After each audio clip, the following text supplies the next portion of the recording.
PLN siagakan 4.367 personel amankan pasokan listrik jelang Natal dan Tahun Baru di Jawa Timur. PLN lakukan pemeliharaan rutin di 17 unit pelaksana pastikan keandalan pasokan listrik jelang Natal dan Tahun Baru. 171 unit SPKLU di 105 lokasi tersebar seluruh Jawa Timur siap melayani selama libur Natal dan Tahun Baru.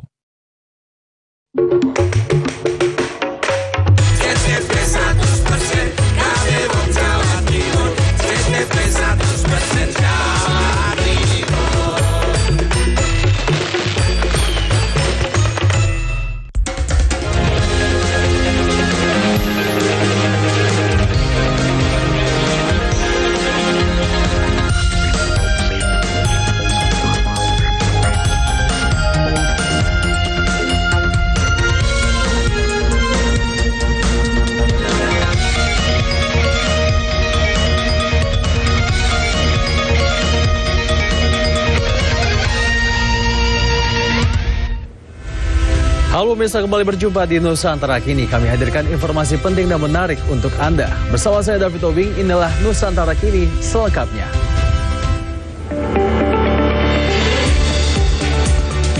Kawasan Muara Angke, Pluit, Jakarta Utara masih direndam banjir rob.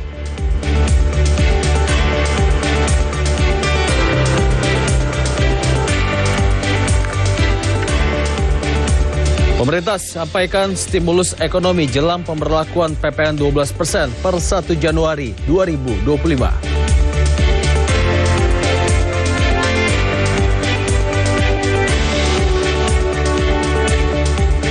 PDIP pecat Jokowi, Gibran serta Bobi dari keanggotaan Partai Demokrasi Indonesia Perjuangan.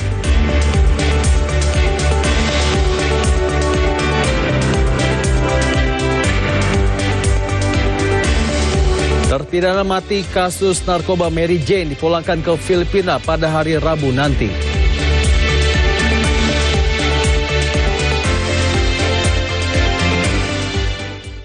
Ya, petugas BPBD Jakarta Utara kerahkan 2 perahu untuk membantu aktivitas warga terdampak banjirop di kawasan Muara Angke, Pluit, Jakarta Utara. Perahu karet ini digunakan untuk berangkat kerja maupun sekolah.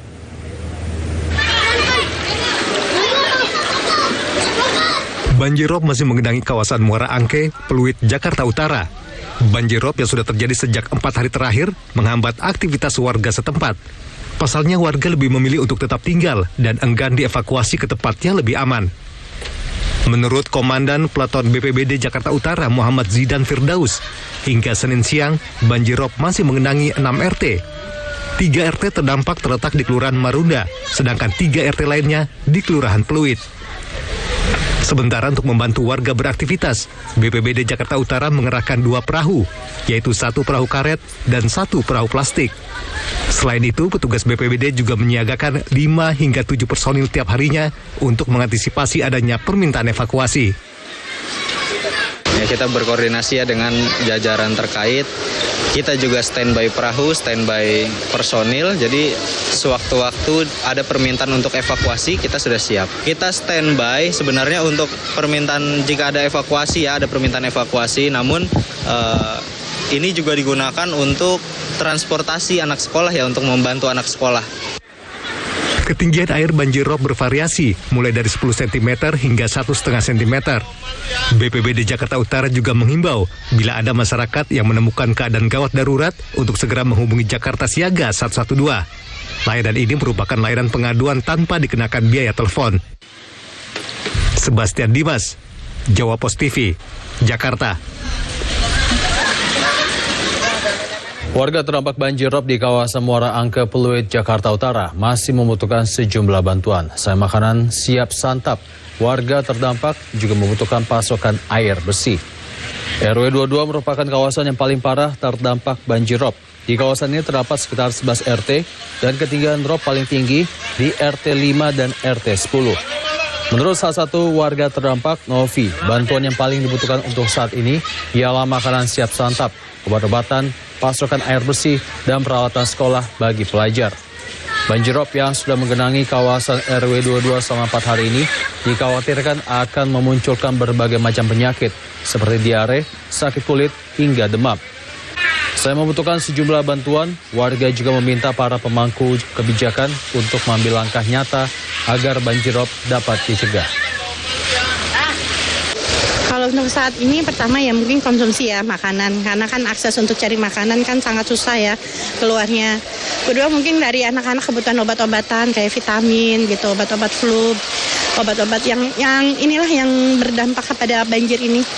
Seperti itu. Terus mungkin apalagi ya kayak air bersih juga, karena kan berpengaruh juga gitu loh. Karena mungkin nggak ada. BMKG melakukan modifikasi cuaca jelang perayaan Natal dan Tahun Baru. BMKG bekerjasama dengan sejumlah pihak lainnya seperti BNPB dalam melakukan modifikasi cuaca. Modifikasi cuaca ini dilakukan untuk meminimalisir terjadi bencana dan memudahkan mobilitas masyarakat yang hendak melaksanakan mudik pada momen Nataru 2024-2025. Ketua BMKG Dwi Korita Karnawati mengimbau masyarakat tetap waspada karena cuaca ekstrim masih terus berlanjut hingga 9 Januari 2025 mendatang. Untuk memitigasi kondisi cuaca bersama dengan BNPB dan TNI Polri melakukan modifikasi cuaca terutama untuk titik-titik yang dikhawatirkan akan berdampak potensi bencana. Dan selain itu, sekali lagi kami mohon terus memonitor perkembangan informasi cuaca karena dari perakiraan dan prediksi kami menjelang Nataru hingga sekitar tanggal 9 Januari di beberapa wilayah terutama yang di jalur mudik juga mengalami peningkatan eskalasi cuaca. Namun terus saja memonitor perkembangan informasi terutama dari aplikasi info BMKG yang juga terintegrasi dengan aplikasi. Beralih ke informasi lainnya, arus mudik Nataru diprediksi akan mencapai puncaknya pada 21 Desember dan 28 Desember. 110 juta orang diperkirakan akan mudik Nataru 2025. Kemungkinan akan terjadi di sekitar tanggal 21 karena itu adalah kegiatan mudik yang kemungkinan akan mencapai puncaknya karena anak-anak sekolah juga saat itu sudah libur, dan kemudian tanggal 28 Desember menjadi puncak arus mudik kedua. Sementara tentunya kita tahu bahwa kegiatan PAM Nataru tentunya adalah gabungan dari berbagai macam pengamanan, baik pengamanan yang terkait dengan masyarakat yang akan melaksanakan mudik dan balik, demikian juga pengamanan terhadap masyarakat yang akan melaksanakan kegiatan ibadah pada saat malam Natal dan juga pada saat Natal. Sebanyak 2.794 posko disiagakan di sejumlah titik selama masa libur Natal dan Tahun Baru 2025. Jumlah itu terdiri dari pos pelayanan dan pos pengamanan. Ini disampaikan Kapolri Jenderal Polisi Listio Sigit Prabowo usai menggelar rapat koordinasi lintas sektoral kesiapan operasi lilin 2024 Senin pagi. Kapolri menyebut pos tersebut berada di rumah ibadah dan di sejumlah tempat wisata. Dari total 2.794 posko yang disiapkan, terdiri dari 1.852 pos pengamanan, 735 pos pelayanan, dan 207 pos terpadu. Nantinya posko akan mengamankan sebanyak 61.452 objek pengamanan, seperti gereja, pusat pemberbelanjaan, terminal, stasiun, pelabuhan, bandara, objek wisata, maupun objek perayaan Tahun Baru. Dan sudah menyiapkan 2.794 posko, terdiri dari 1.852 pos PAM, 735 pos pelayanan, dan 207 pos terpadu untuk mengamankan 61.452 objek pengamanan, diantaranya gereja, pusat perbelanjaan, terminal, stasiun, pelabuhan, bandara, objek wisata maupun objek perayaan Tahun Baru. Sementara itu, Menteri Perhubungan Budi Purwogandhi mengatakan pihaknya juga telah menyiapkan posko mudik yang akan beroperasi pada 18 Desember hingga 5 Januari mendatang. Selain itu, menyiagakan layanan transportasi untuk memastikan kesiapan dan kelancaran libur Nataru. Sementara puncak arus mudik sendiri akan terjadi pada tanggal 21 dan 28 Desember 2024. Kementerian Perhubungan akan memulai penyiapan posko dari tanggal 18 Desember hingga tanggal 2024 hingga tanggal 5 Januari 2025. Sebagaimana disampaikan oleh Bapak Kapolri tadi bahwa puncak arus mudik akan dimulai antara tanggal 20 dan 21 Desember yang telah disiapkan oleh Kementerian Perhubungan saat ini adalah berupa beberapa sarana transportasi jalan, laut, kemudian udara, penyeberangan dan kereta api diharapkan akan membantu dan melayani masyarakat dalam mudiknya. Pada kesempatan kali ini kami juga ingin menyampaikan kepada masyarakat untuk selalu memperhatikan kondisi cuaca di bulan Desember dalam merencanakan perjalanannya agar memperhatikan kondisi cuaca. Sementara itu, Panglima TNI Jenderal Agus Subianto mengatakan TNI siap memberikan pengamanan dan rasa nyaman bagi masyarakat yang akan memanfaatkan momen Natal dan Tahun Baru 2024-2025. TNI akan mengerahkan sekitar 80.000 personel, baik itu Angkatan Darat, Laut maupun Udara untuk mengamankan momen Nataru, mulai dari objek vital seperti rumah ibadah maupun momen arus mudik bagi masyarakat.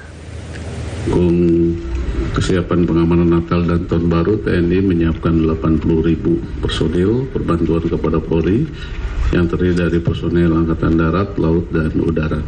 Selain personil, TNI menyiapkan transportasi darat seperti truk, kemudian udara kita siapkan Boeing 737, Hercules, Kasada.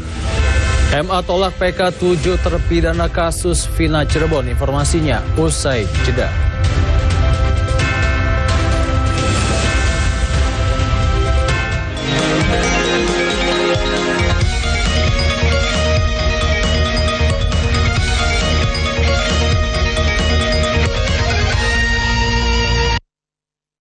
PLN siagakan 4.367 personel amankan pasokan listrik jelang Natal dan Tahun Baru di Jawa Timur. PLN lakukan pemeliharaan rutin di 17 unit pelaksana pastikan keandalan pasokan listrik jelang Natal dan Tahun Baru. 171 unit SPKLU di 105 lokasi tersebar seluruh Jawa Timur siap melayani selama libur Natal dan Tahun Baru. Anda sering mudah terasa capek, dada terasa sakit, kaki kesemutan dan baal, sering buang air kecil, lemah syahwat, dan menderita luka yang tak kunjung sembuh?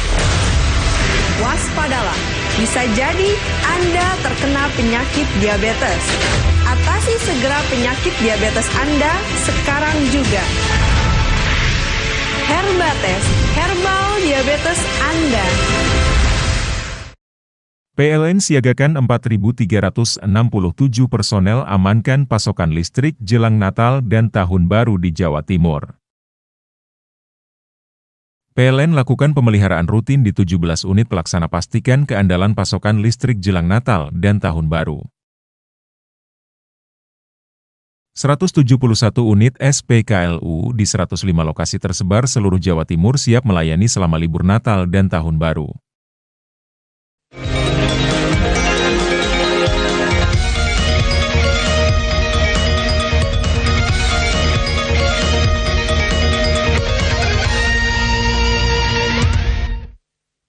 Pemirsa, pemerintah resmi memberlakukan pajak pertambahan nilai sebesar 12% akan mulai berlaku 1 Januari 2025. Ini akan disertai dengan fasilitas dan diskon PPN di sejumlah sektor lainnya. Menteri Koordinator Bidang Perekonomian Erlangga Hartarto mengatakan pemerintah berupaya menjaga dan meningkatkan kesejahteraan masyarakat dan memberikan paket kebijakan ekonomi 2025. Salah satunya adalah kenaikan PPN 12% yang diberlakukan mulai 1 Januari 2025 mendatang. Sementara barang yang dibebaskan PPN adalah komoditas sembako dan juga jasa pendidikan, kesehatan, keuangan, tenaga kerja, asuransi, serta air. Di samping itu, paket kebijakan ekonomi 2025 terdapat fasilitas yang diberikan pemerintah seperti bantuan beras sebanyak 10 kg selama 2 bulan untuk keluarga penerima manfaat. Tarif PPN tahun depan akan naik sebesar 12% per 1 Januari. Namun barang-barang yang dibutuhkan oleh masyarakat ini PPN-nya diberikan fasilitas atau 0%. Jadi barang yang seperti kebutuhan pokok, beras, daging, ikan, telur, sayur, susu, gula konsumsi, jasa pendidikan, kesehatan, angkutan umum, tenaga kerja, jasa keuangan, jasa asuransi, vaksin polio, hana, rumah sangat, dan pemakaian air, seluruhnya bebas PPN. Jadi nanti ada yang kita berikan fasilitas, yaitu untuk barang-barang tertentu. Nah, kemudian bahan makanan lain dengan penerapan PPN 12% tersebut, pemerintah memberikan stimulus ataupun paket kebijakan ekonomi bagi rumah tangga berpendapatan rendah, itu PPN ditanggung pemerintah 1% untuk barang kebutuhan pokok dan penting, yaitu minyak kita, dulunya minyak curah, itu diberikan 1%, jadi tidak naik ke 12%, kemudian tepung terigu dan gula industri. Jadi masing-masing tetap di... Pemerintah akan memberikan diskon listrik sebesar 50% bagi masyarakat selama 2 bulan terhitung sejak Januari 2025. Kebijakan ini pun merupakan paket stimulus ekonomi yang diberikan pemerintah dalam rangka menjaga daya beli dan kesejahteraan masyarakat di tengah pemberlakuan kebijakan kenaikan PPN menjadi 12%. Kebijakan tersebut berlaku bagi daya yang terpasang sebesar 450 volt ampere hingga 2200 VA. Rumah masyarakat dengan daya tersebut akan mendapatkan diskon 50% selama 2 bulan terhitung sejak Januari 2025. PT Perusahaan Listrik Negara PLN mencatat 99,5% pelanggan listrik masuk dalam golongan bebas pajak pertambahan nilai PPN untuk periode Januari-Februari 2025 mendatang. Direktur Utama PLN Darmawan Prasojo menyatakan hanya 400.000 dari total 84 juta pelanggan PLN yang dikenakan PPN tahun depan. Selain pembebasan PPN, PLN juga akan menerapkan diskon 50% tarif listrik untuk pelanggan dengan 2.200 watt ke bawah, menyasar 81,4 juta pelanggan. PPN-nya dibebaskan untuk pelanggan 99,5% dari pelanggan kami, dan juga ada diskon 50% untuk 97% pelanggan kami untuk bulan Januari Februari. Matur suwun. Partai Demokrasi Indonesia Perjuangan atau PDIP resmi memecat Presiden ke-7 Joko Widodo, Wakil Presiden Gibran Rakabuming Raka, dan Bobi Nasution dari keanggotaan PDIP. Pengumuman pemecatan ini disampaikan langsung oleh Ketua DPP PDIP Bidang Kehormatan Partai Komarudin Watubun. Dirinya menjelaskan surat keterangan pemecatan Jokowi, Gibran, dan Bobi telah ditantangani oleh Ketua Umum PDIP Megawati Soekarnoputri. Dalam surat pemecatan tersebut menyatakan Joko Widodo telah melanggar ADART partai serta kode etik dan disiplin partai dengan melawan keputusan partai terkait dukungan di Pilpres. Selain itu, Jokowi juga dianggap telah melakukan kekuasaannya untuk mengintervensi Mahkamah Konstitusi.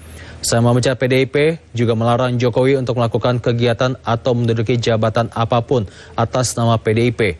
Tak hanya memecat Jokowi, Gibran, Bobi, PDIP juga memecat 27 anggota yang dinilai melanggar ADART partai. DPP partai akan mengumumkan surat keputusan pemecatan terhadap Saudara Joko Widodo, Saudara Gibran Rakabuming Raka, dan Saudara Bobi Nasution, serta 27 anggota lain yang kena pemecatan. Ya, Mahkamah Agung menolak peninjauan kembali yang diajukan terpidana kasus pembunuhan Vina dan Eki di Cirebon, Jawa Barat. Mahkamah Agung tidak menemukan kekhilafan putusan yang dilakukan oleh majelis hakim. Selain itu, novum atau bukti baru yang diajukan bukan temuan baru sebagaimana yang ditentukan dalam pasal 263 ayat 2. Mahkamah Agung juga menjelaskan salah satu alasan 7 terpidana mengajukan PK karena terdapat kekhilafan atau kekeliruan hakim dalam pemutusan perkara kasus pembunuhan Vina dan Eki pada 2016 lalu. Menolak permohonan peninjauan kembali para terpidana. 5. Pertimbangan majelis hakim dalam menolak permohonan PK tersebut antara lain tidak terdapat kekhilafan yudik fakti dan yudik yuris dalam mengadili para terpidana, dan bukti baru atau novum yang diajukan oleh terpidana bukan merupakan bukti baru sebagaimana ditentukan dalam pasal 263 ayat 2 huruf A KUHP. Dengan ditolaknya permohonan PK para terpidana tersebut, maka putusan yang dimohonkan PK tetap berlaku. Kepanitraan Pidana Umum Mahkamah Agung setelah perkara diminutasi akan segera menyelesaikan proses administrasi. Sementara itu, keluarga 7 terpidana kasus pembunuhan Vina kecewa dengan putusan Mahkamah Agung yang menolak pengajuan peninjauan kembali. Seluruh keluarga terpidana menangis saat mendengarkan putusan MA melalui nonton bersama. Keluarga terpidana tak bisa menyembunyikan kesedihan setelah Mahkamah Agung memutuskan menolak upaya PK yang sudah dilakukan dalam sidang beberapa bulan lalu. Salah satu keluarga terpidana sempat histeris dan tidak percaya akan putusan MA. Keluarga mengaku sangat kecewa karena seluruh bukti sudah dihadirkan dalam sidang PK lalu, namun putusan ditolak MA. Keluarga terpidana menyerahkan upaya hukum selanjutnya kepada tim kuasa hukum dari Peradi. Kecewa sih iya, kecewa iya. Tapi kita serahkan kepada pengacara aja. Mereka tidak menyerah. Keluarga sangat meyakini ya Bu ya, mereka tidak bersalah. Sangat yakin, karena memang mereka tidak bersalah. Untuk langkah upaya hukum ke depannya seperti apa Bu? Bersama pengacara? Kurang tahu itu Bapak pengacara yang tahu. Kalau pertemuan terakhir sama teman-teman gimana keluarga yang di lapas? Mereka berharap seperti apa? Berharap bisa pulang, bisa bebas, bisa dikabulkan PK-nya. Makanya kami sedih bukan karena kami yang di luar. Kami sedih yang di dalam. Mereka udah punya harapan untuk bebas. Tapi PK-nya ditolak. Indonesia takluk 1-0 oleh Vietnam di AFF 2024. Selengkapnya usai jeda.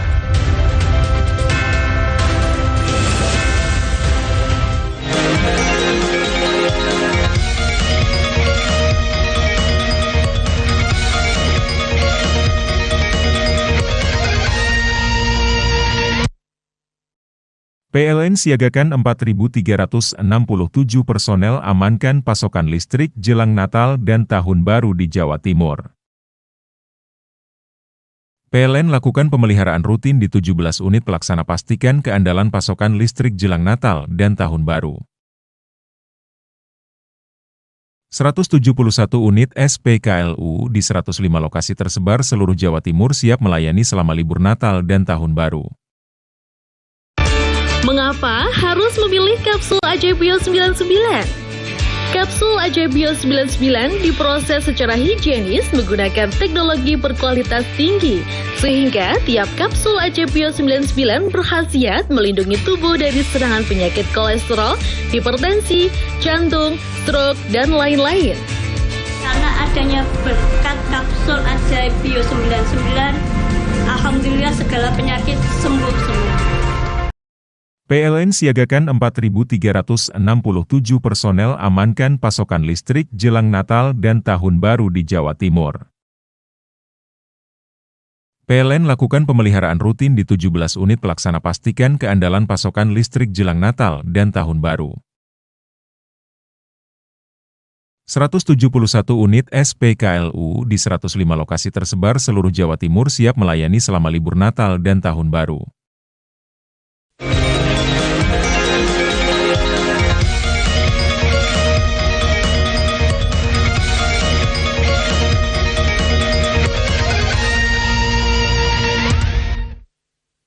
Pemirsa, pihak rumah sakit memastikan pasangan suami istri yang mencoba bunuh diri karena terlilit pinjaman online di Desa Manggis, Kecamatan Ngancar, Kabupaten Kediri mengalami keracunan jenis pestisida. Saat ini kondisi kesehatan salah satu korban menurun dan mendapatkan perawatan intensif di IGD RSUD Simpang 5 Gumul, Kabupaten Kediri. Direktur RSUD Simpang 5 Gumul, Tony Widianto mengatakan di hari keempat dirawat, kesehatan Pak Sutri dan Nang Minatun mulai membaik. Namun secara psikologi, Pak Sutri tersebut belum stabil. Sebelumnya pasangan suami istri Danang Minatun, Pak Sutri asal Desa Manggis, Kecamatan Ngancar, Kabupaten Kediri, berusaha mengakhiri hidupnya dengan menenggak racun bersama kedua anaknya, telah melewati masa kritis. Laporan yang kami terima saat ini keracunan sejenis organofosfat. Jadi posisi tidak ngerti. Jadi nanti biar kepolisian ya. Jadi kalau dari laporan yang kita terima, karena kita berdasarkan tanda-tanda fisik sudah kita antisipasi itu dan membaik memang. Jadi ya, warga desa di pesisir pantai Teluk, Kecamatan Labuan Pandeglang terganggu dengan bau sampah di lingkungannya.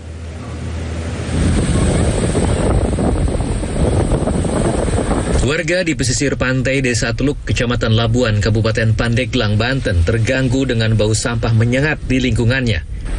Tumpukan sampah kerap menghiasi pesisir pantai Teluk saat musim hujan setiap tahunnya. Berbagai jenis sampah rumah tangga seperti sampah plastik menumpuk di sepanjang pantai.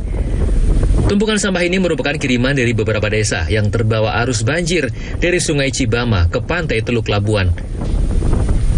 Penumpukan sampah terjadi hingga menutupi lapak para pedagang kaki lima. Warga mengaku sangat terganggu dengan hadirnya sampah-sampah tersebut. Gelombangnya tinggi, terus akibatnya hujan lebat, angin kencang, dan ini banjir dari gunung kali itu, nggak hujan karena nggak berhenti, jadi mengakibatkan banjir, membawa sampah ke sini. Terus ini sampah pada naik semua.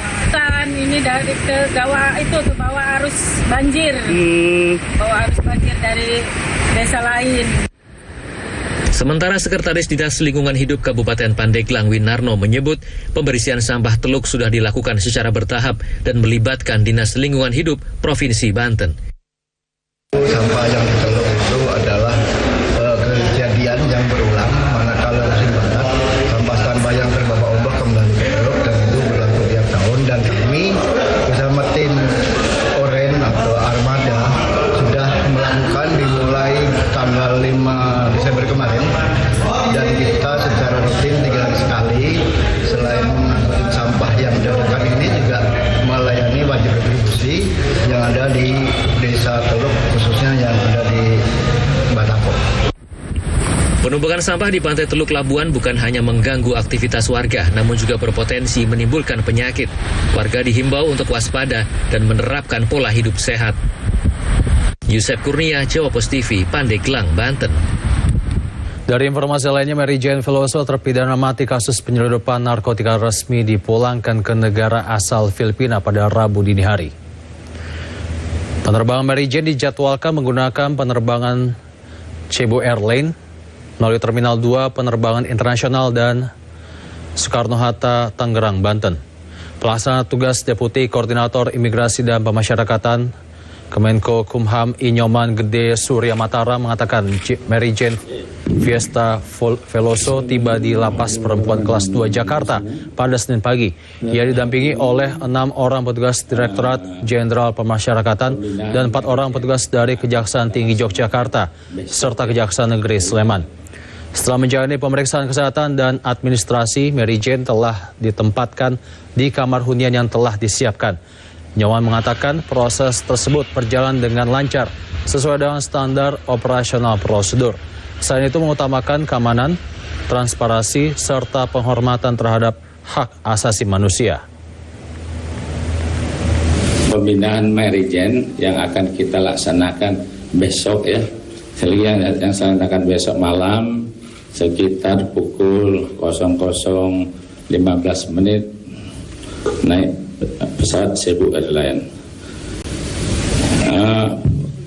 peristiwa kejadian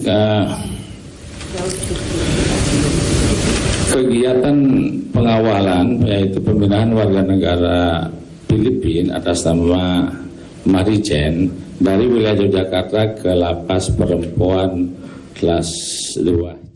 Sebelumnya pada hari Minggu 15 Desember 2024, 5 terpidana seumur hidup jaringan narkoba Bali 9 telah dipulangkan ke negara asalnya oleh Australia oleh pemerintah Indonesia Minggu 15 Desember 2024. Kelima narapidana itu adalah Scott Anthony Rush, Matthew James Norman, Si Chen, Michael William Zugach, dan Martin Eric Stevens. Mereka dipulangkan pada Minggu pagi dan kini telah mendarat di Darwin, Australia. Penyerahan kelimanya dilakukan di Bandara I Gusti Ngurah Rai, Bali. Penandatanganan pengaturan praktis antara Indonesia dan Australia terkait pemindahan 5 narapidana Bali 9 telah dilakukan secara virtual pada Kamis 12 Desember 2024 lalu. Indonesia diwakili oleh Menko Koordinator Hukum HAM Imigrasi dan Kemasyarakatan Yusril Iza Mahendra, sedangkan dari Australia adalah Menteri Dalam Negeri Tony Burke.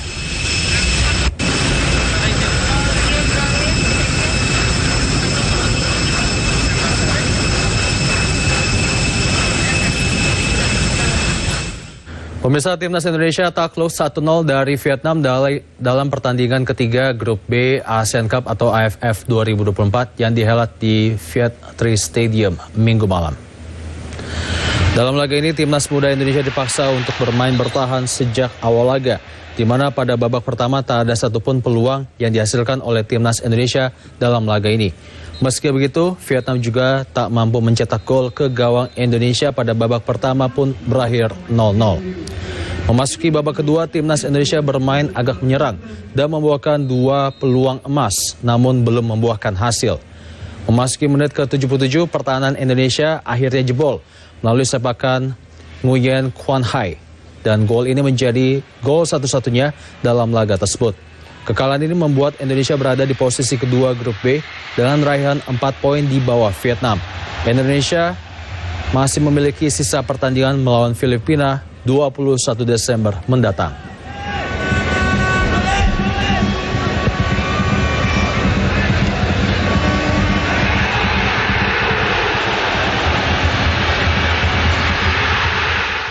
Pengamat sepak bola Binder Singh menilai wajar Indonesia kalah dengan Vietnam dengan skor tipis 1-0 di ajang ASEAN Cup atau AFF 2024 karena skuad Timnas Indonesia yang diturunkan di turnamen ini adalah pemain-pemain muda dan jarang mendapatkan menit bermain di timnya.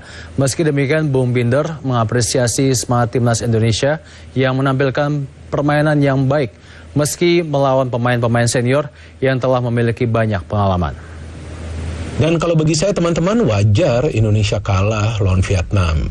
Bukan saja karena di Piala AFF kali ini kita tahu bahwa skuad Garuda diisi atau diperkuat oleh mayoritas pemain-pemain muda yang usianya di bawah 22 tahun. Tapi juga para pemain muda ini jarang mendapatkan menit bermain juga di klub mereka masing-masing, di kompetisi domestik, di Liga 1 ya. Jadi ya saya pikir pada saat mereka harus berjuang di sebuah turnamen internasional yang merupakan level senior, ya wajar lah jika para pemain akan kesulitan, apalagi pada saat berhadapan dengan salah satu tim yang difavoritkan untuk menjadi juara, yaitu Vietnam, dan di kandang Vietnam pula. Tapi ya sisi positifnya para pemain timnas kita fighting spiritnya luar biasa kan. Artinya sebetulnya mereka mencoba untuk mendapatkan minimal 1 poin lah di kandang Vietnam. Tapi ya kelihatan dari segi kualitas kalah dari para pemain Vietnam yang memang jauh lebih berpengalaman. Manfaatkan limbah kompor tanah menjadi kompor gas. Informasinya usai jeda.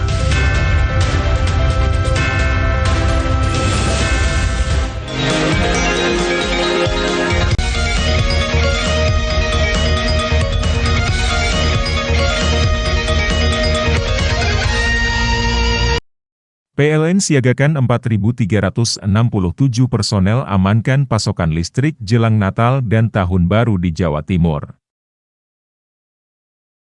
PLN lakukan pemeliharaan rutin di 17 unit pelaksana pastikan keandalan pasokan listrik jelang Natal dan Tahun Baru.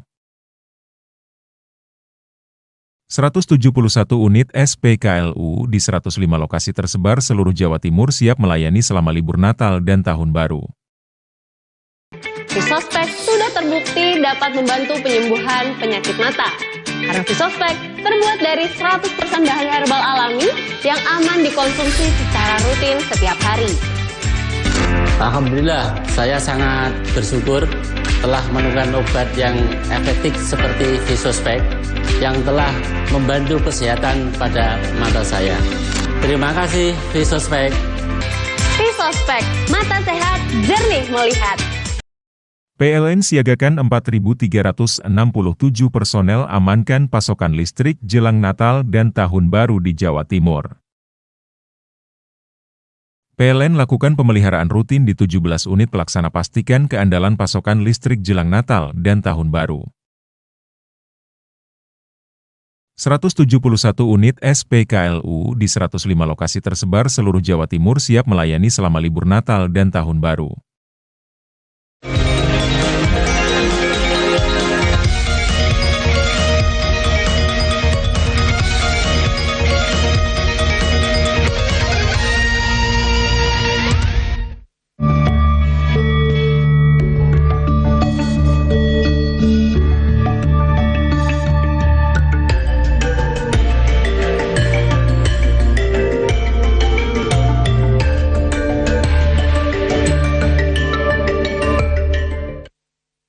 Ya, berawal dari keresahan dan menumpuknya kompor minyak yang tidak digunakan di lingkungannya, seorang warga Dusun Kerajaan, Desa Jejak, Kecamatan Gambiran, menyulap kompor-kompor minyak tersebut menjadi kompor gas dengan nilai jual tinggi.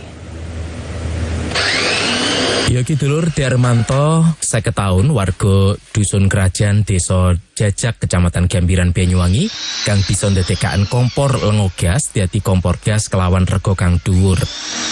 Jere yane, ide iku mau metu tepake yani iki ngerasa sing serantan, deleng kompor lengo duwene rabine, lan warga liyane hang numpuk ring mburi umiahe lan gudang. Teko barang sing kanggo iku mau, yani ngerancang kompor lengo dadi kompor gas. Sawise bisa nggawe kompor gas, yani langsung nawakaan yang warga lan cumpune akeh hang demen lan malah akeh pesenan. Malah ring tahun 2013, saulan yaniki bisa oleh untung sampai atusan juta mergo akeh pesenan kang yani terima. Kanggo rego kompor gas gawenan iku mau didol kelawan rego 450.000 biyen. Naming kadung kompor digawa dewek ambi wong kang pesen mong dirgani 350.000 biyen. Naming tepak ono pandemi COVID-19, ring saulan iyane mau nerima pesenan 10 kompor gas. Iku krana wis mangkat soro golek kompor lengo gas kang jenise hok lan bahan kanggo gawe kompor gas regone uga sering ganti-ganti. Deni Eka, JTV. Ya, jika Anda berkunjung ke Desa Wisata Pariangan, Kabupaten Tanah Datar, Sumatera Barat, Anda bisa menyaksikan pertunjukan seniman alat musik saluang. Tak hanya itu, Anda bisa melihat pembuatan alat musik tersebut.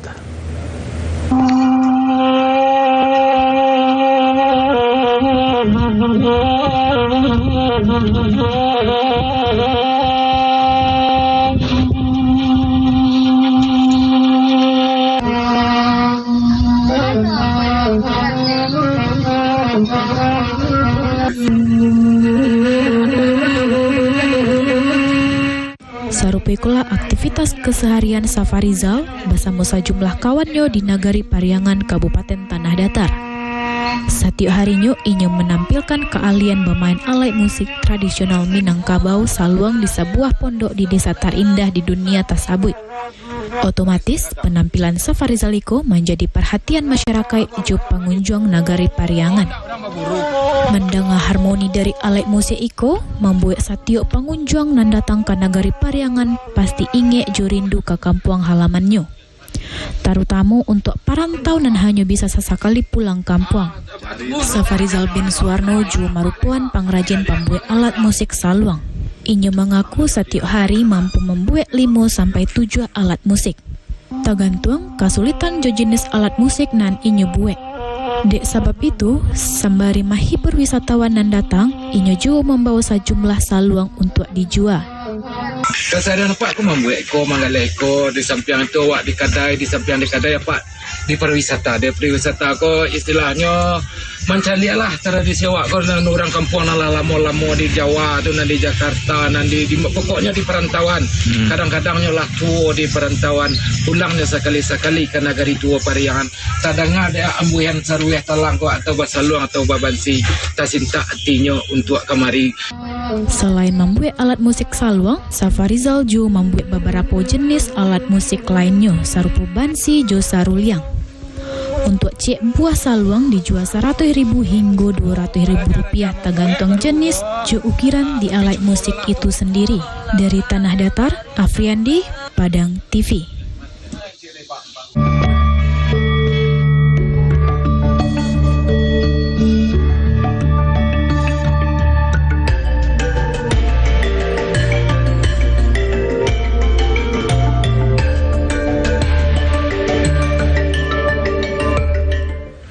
Aku berbudaya maka aku ada, selengkapnya usai jeda.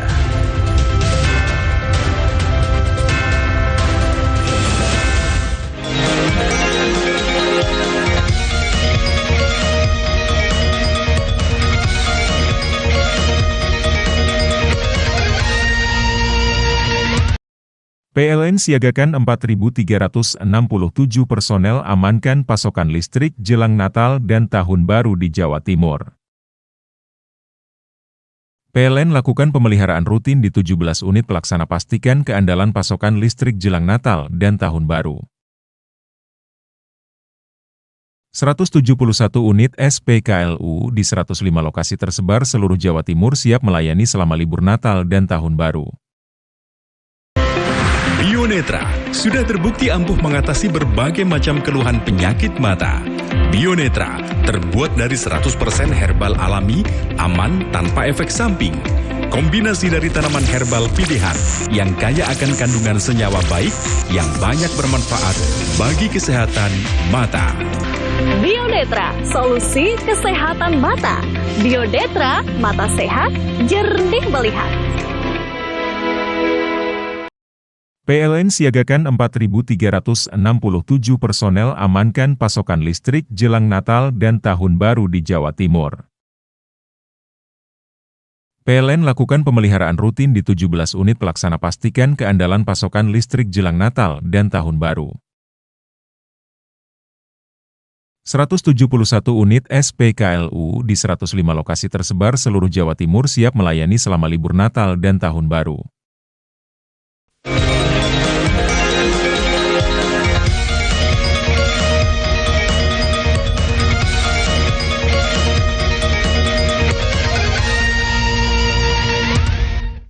Gemuruh modernisasi tak membuat warga desa Lamelera, Nusa Tenggara Timur kehilangan jati diri. Agar tidak melupakan akar budayanya, mereka terus melestarikan tradisi turun-temurun menombak paus dan pasar barter.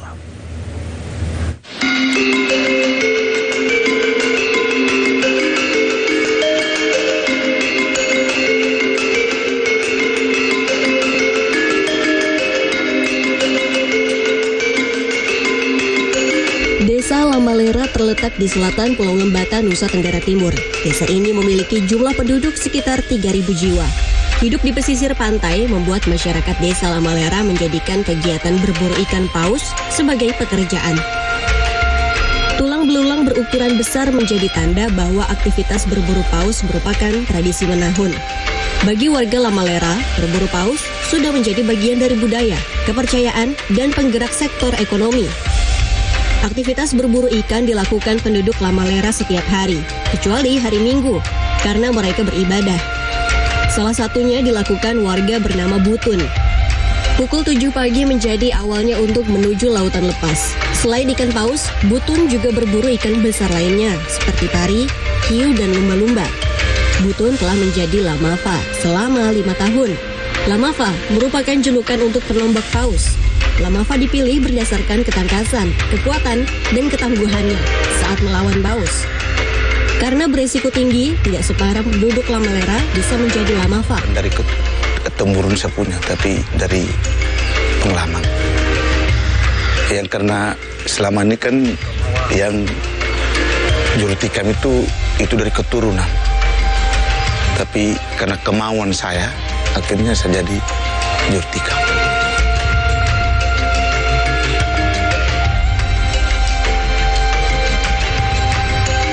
Sebelumnya Butun hanya menjadi seorang matros atau anak buah kapal. Menjadi seorang lamafa tidaklah mudah. Salah satu tantangan lamafa adalah ketika harus mengambil patahan tempuling yang berada di tubuh paus yang menyelam. Ada kalanya ketika menombak paus, tempuling patah akibat kekuatan manuver sang paus. Selain itu, lamafa harus menguasai karakter ikan yang diburu dan mengetahui pergerakan arus dan angin laut. Teknik berburu paus berbeda dengan teknik berburu ikan besar lainnya. Contohnya kalau umpan andor naik, itu berarti ikannya semua juga naik.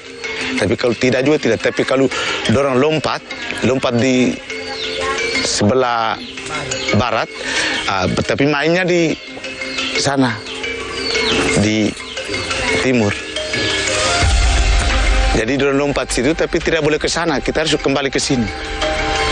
Terus pari juga sama. Kalau dia banting ke sini, berarti sebentar dia mainnya itu dia sana.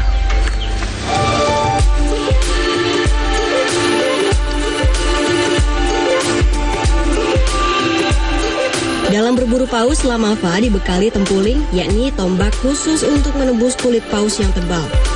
Panjang tempuling sekitar 4 meter, dilengkapi mata tombak dari besi sepanjang 30 cm. Pada ujung gagang tempuling diberi ikatan tali yang cukup kuat yang digunakan untuk menarik badan paus yang berhasil ditombak. Bagian paus yang biasa diincar lamafa adalah kepala. Mereka loncat dari perahu dengan mata tombak terhunus menuju tempurung kepala paus. Perahu yang digunakan pun perahu khusus yang disebut paledang. Perahu ini tak dilengkapi motor seperti perahu kebanyakan, agar tidak melukai paus saat berburu. Di kiri dan kanan paledang ada rentangan kayu sebagai penyeimbang sekaligus sebagai pijakan kaki penumbak saat berburu. Untuk melaju ke tengah laut, paledang mengandalkan layar yang terbuat dari anyaman daun pandan. Jurumudi harus mahir mengarahkan perahu itu menuju paus sasaran. Ada beberapa teknik yang harus diperhatikan lamafa bila ingin berburu paus. Namun tidak jarang lamafa gagal mendapat buruan meski sudah melaut seharian. Cara untuk menikamnya itu bagaimana? Bambunya itu lepasnya bagaimana baru lompat. Dan itu kalau kita dapat kesalahan berarti malam pulang dari laut itu kalau sepertinya contohnya saya kalau pulang dari laut kalau ada kesalahan berarti saya malamnya saya ke guru.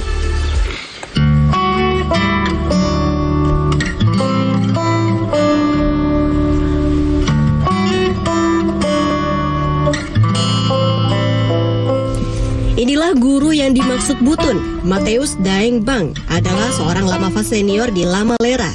26 tahun sudah Mateus menjadi juru tikam. Kepiawaiannya berburu ia bagikan ke lamafa lainnya. Tak hanya mengajarkan teori, Mateus juga ikut mendampingi langsung saat berburu ikan paus. Kita punya anak-anak yang sekarang generasi itu ada kalanya takut itu, tapi saya omong mereka bilang jangan takut.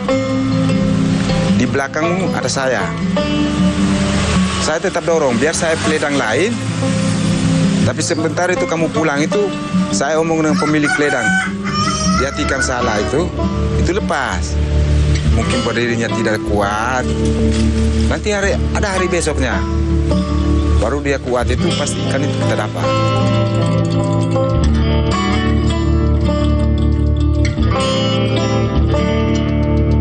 Selain tradisi menombak paus, warga Lamalera juga masih melestarikan tradisi jual beli dengan cara barter atau menukarkan barang dengan barang. Warga memanfaatkan hasil tangkapan laut untuk kebutuhan sehari-hari. Salah satunya menjual di pasar barter. Pasar barter dilaksanakan seminggu sekali pada Kamis pagi. Di pasar ini, warga Lamalera bertukar hasil laut dengan hasil bumi yang dibawa warga dari gunung. Biasanya satu potong ikan paus kering dapat ditukar dengan satu sisir buah pisang. Jika dirupiahkan, 3 potong ikan kering dijual seharga Rp50.000. Seperti masyarakat Lamalera lainnya, Paulus Stanislaus Atakbelen juga menggantungkan hidupnya dari hasil laut. Namun di usianya yang sudah tidak muda, Paulus hanya melaut saat mendengar teriakan baleo yang artinya ada paus terlihat di laut. Saat tidak melaut, ia membuat kerajinan tangan berupa cincin berbahan gigi paus. Mengolah gigi paus dipilih lantaran hasil olahannya diminati banyak orang, serta menambah penghasilan. Satu cincin gigi paus dibanderol dengan harga Rp300.000 hingga Rp500.000. Melaut itu adalah kehidupan ibu dari Lamlera. Laut itulah yang menghidupkan masyarakat Lamlera. Cuman minta supaya kehidupan orang Lamlera dengan laut yang sebagai nafas kami orang Lamlera itu jangan diganggu. Hanya itu saja. Jangan diganggu. Itu harapan saya. Biarkanlah kami bekerja seperti apa yang kami lakukan sekarang untuk bisa menghidupkan keluarga kami.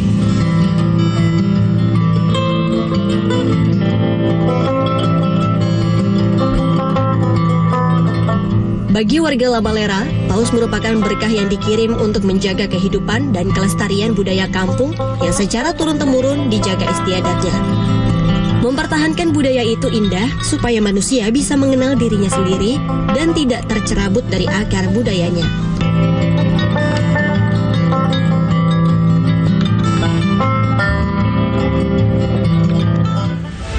Pemkot Tangerang ubah sampah jadi pengganti batu bara dan pupuk. Informasinya usai jeda.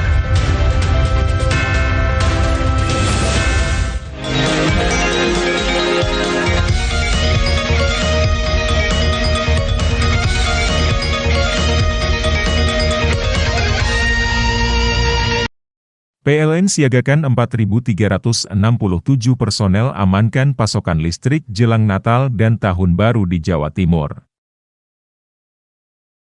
PLN lakukan pemeliharaan rutin di 17 unit pelaksana pastikan keandalan pasokan listrik jelang Natal dan Tahun Baru. 171 unit SPKLU di 105 lokasi tersebar seluruh Jawa Timur siap melayani selama libur Natal dan Tahun Baru. Adakah obat yang aman untuk nyeri sendi dan linu-linu? Kami perkenalkan Healthic, obat herbal untuk nyeri sendi dan linu-linu.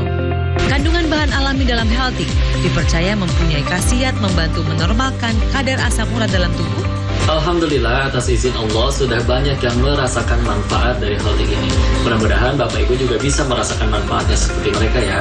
Amin ya rabbal alamin. Nyeri sendi dan linu-linu, Healthic solusinya. PLN siagakan 4.367 personel amankan pasokan listrik jelang Natal dan Tahun Baru di Jawa Timur. PLN lakukan pemeliharaan rutin di 17 unit pelaksana pastikan keandalan pasokan listrik jelang Natal dan Tahun Baru. 171 unit SPKLU di 105 lokasi tersebar seluruh Jawa Timur siap melayani selama libur Natal dan Tahun Baru.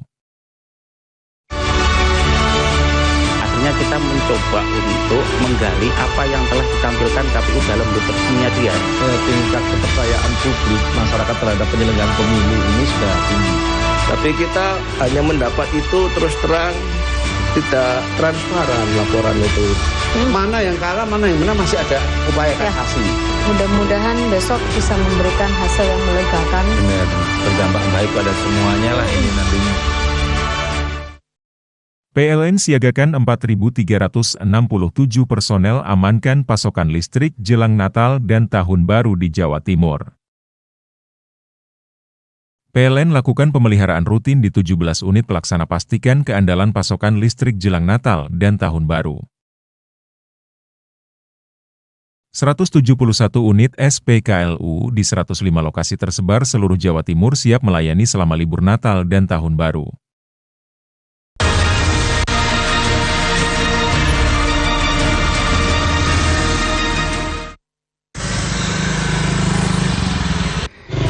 BPBD Magetan akhirnya mengajukan penetapan status siaga darurat kebencanaan ke PJ Bupati Magetan.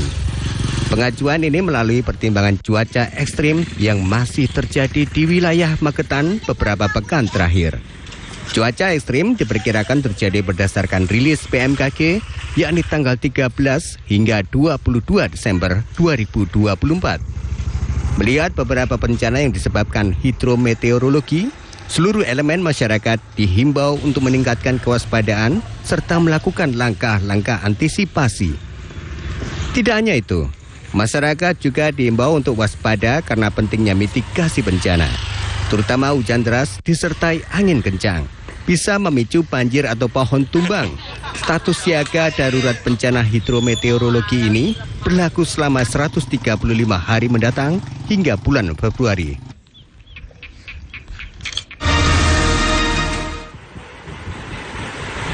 Sementara itu, di Bojonegoro, curah hujan tinggi dalam sepekan terakhir menyebabkan debit air Bengawan Solo di wilayah Kabupaten Bojonegoro terus meningkat. Peningkatan itu menyentuh elevasi 14,9 meter atau mendekati level siaga hijau. Kepala Subdivisi Operasional Sumber Daya Air Bengawan Solo 2 Perum Jasa Tirta 1, Agung Wicaksono menjelaskan bahwa tinggi muka air Bengawan Solo saat ini mengalami tren kenaikan yang tinggi.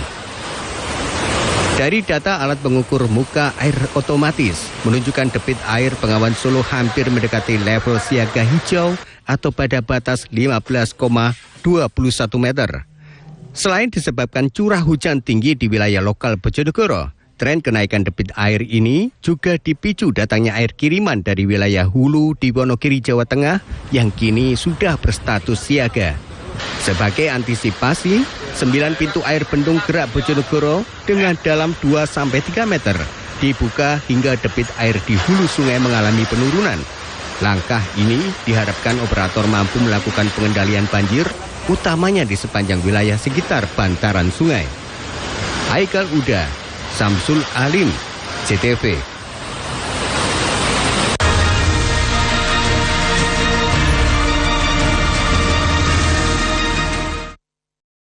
PLN siagakan 4.367 personel amankan pasokan listrik jelang Natal dan Tahun Baru di Jawa Timur. PLN lakukan pemeliharaan rutin di 17 unit pelaksana pastikan keandalan pasokan listrik jelang Natal dan Tahun Baru. 171 unit SPKLU di 105 lokasi tersebar seluruh Jawa Timur siap melayani selama libur Natal dan Tahun Baru.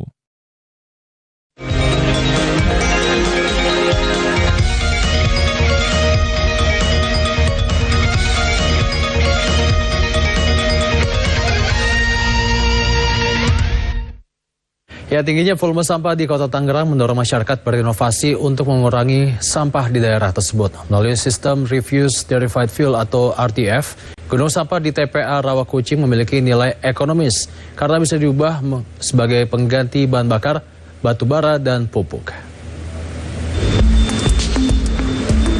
Mesin Refuse Derived Fuel atau RDF yang berlokasi di TPA Rawakucing, Kecamatan Neglasari, Kota Tangerang, Banten, terus berproduksi dalam menghasilkan sampah menjadi nilai ekonomis. Alur RDF ini sendiri memiliki 2 lini produksi, dari pengiriman sampah, pemilihan sampah organik dan non-organik yang dilakukan secara manual, dan selanjutnya masuk ke mesin pencacah. Saat ini pemerintah Kota Tangerang telah membangun kerjasama dengan salah satu perusahaan semen untuk menyuplai sampah RDF sebagai pengganti bahan bakar batu bara di perusahaan tersebut. Sementara itu, melalui inovasi baru ini untuk setiap satu mesin RDF sedikitnya dapat mengelola sampah hingga 25 ton per hari, sehingga dapat mengurangi tingginya volume sampah yang ada di Kota Tangerang. Kepala Dinas Kebersihan dan Pengelolaan Sampah Dinas Lingkungan Hidup Kota Tangerang, Iwan, mengatakan untuk setiap lini produksi RDF melibatkan petugas hingga 15 orang yang membantu di bagian pemilahan hingga hasil akhir. Kota Tangerang melalui TPA Rawakucing untuk melakukan pengolahan sampah.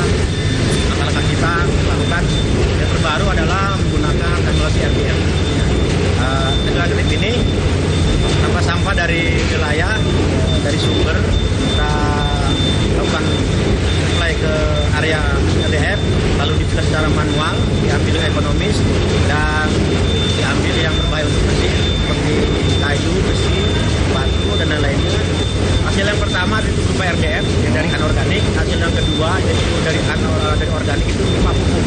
Nah, ini yang nanti akan kita bagikan kepada masyarakat secara gratis. TPA Rawakucing di Kota Tangerang telah beroperasi sejak tahun 1992 silam. Berdiri di lahan seluas 34,8 hektar yang menampung sampah dari 13 kecamatan dan 104 kelurahan dengan rata-rata 1.500 ton sampah setiap harinya. Hakim Najili, Jawa Pos TV, Tangerang, Banten. Informasi terakhir sekaligus mengakhiri Nusantara Kini hari ini. Saya David Tobing dan tim yang bertugas pamit undur diri. Terima kasih dan sampai jumpa.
PLN siagakan 4.367 personel amankan pasokan listrik jelang Natal dan Tahun Baru di Jawa Timur. PLN lakukan pemeliharaan rutin di 17 unit pelaksana pastikan keandalan pasokan listrik jelang Natal dan Tahun Baru. 171 unit SPKLU di 105 lokasi tersebar seluruh Jawa Timur siap melayani selama libur Natal dan Tahun Baru.